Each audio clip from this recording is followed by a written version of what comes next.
Bonjour! Hi! Welcome to the monthly Ecom videocast. It is now the month of January and it's really cold in France. It's definitely winter. And during this time we have a tradition, it's called King's Day. It's a tradition about the three wise men. So on that day we eat a special cake. So I'll tell you a little bit about that. And then I'll introduce you to a French tongue twister. So you can try to repeat it at home. I wish you good luck. So let's get started. Alors pour le mois de janvier, dans le coin saisonnier, je vais vous parler de la fête des rois. La fête des rois a lieu le jour de l'Épiphanie, le 6 janvier. C'est la célébration de l'adoration de Jésus par les rois mages. Donc la fête des rois, c'est la fête des rois mages qui étaient venus apporter des cadeaux au bébé Jésus. C'est une fête chrétienne donc.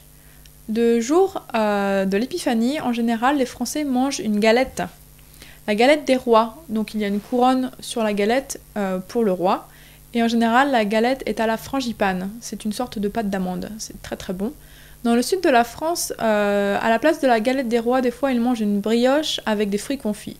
Personnellement, je pense que la galette des rois est bien meilleure. Ça dépend des goûts évidemment. Dans la galette, il y a une fève. Alors la fève, c'est en général une petite figurine en porcelaine. Donc on cache la fève et quand on découpe la galette, celui qui tire la fève devient le roi ou la reine pour la journée.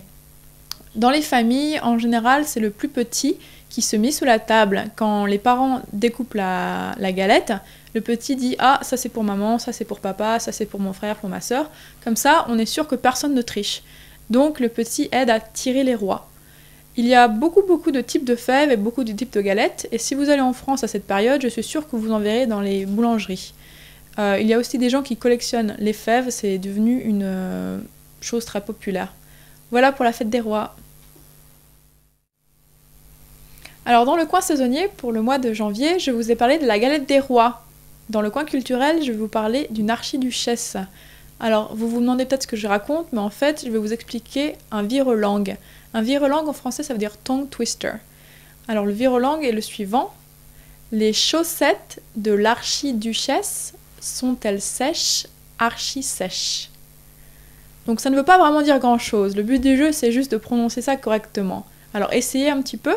Les chaussettes de l'archiduchesse sont-elles sèches, archi-sèches? Je me suis un petit peu trompée au milieu, je ne sais pas si vous avez remarqué. C'est pas évident. Donc en France, les virelangues sont assez populaires aussi, surtout à l'école pour s'entraîner à bien prononcer les expressions françaises. Donc essayez un petit peu de vous amuser avec les virelangues. Voilà, donc c'est tout pour le vidéocast du mois de janvier. J'espère que ça vous a plu. Ce mois-ci, on a un petit peu parlé de la fête des rois. Donc si vous êtes en France vers le 6 janvier, pensez à passer dans une boulangerie ou une pâtisserie, acheter une petite galette. Et puis si vous tirez la fève, vous serez le roi ou la reine de la journée. Vous pourrez porter une petite couronne et ça vous donnera un statut un petit peu spécial dans la famille juste pour une journée. Et puis sinon, si vous avez l'occasion, essayez de vous entraîner un petit peu avec les virelangues. C'est un petit peu difficile mais c'est amusant, donc tentez le coup. Voilà, c'est tout pour aujourd'hui. Bon courage pour vos études de français. À très bientôt. Au revoir.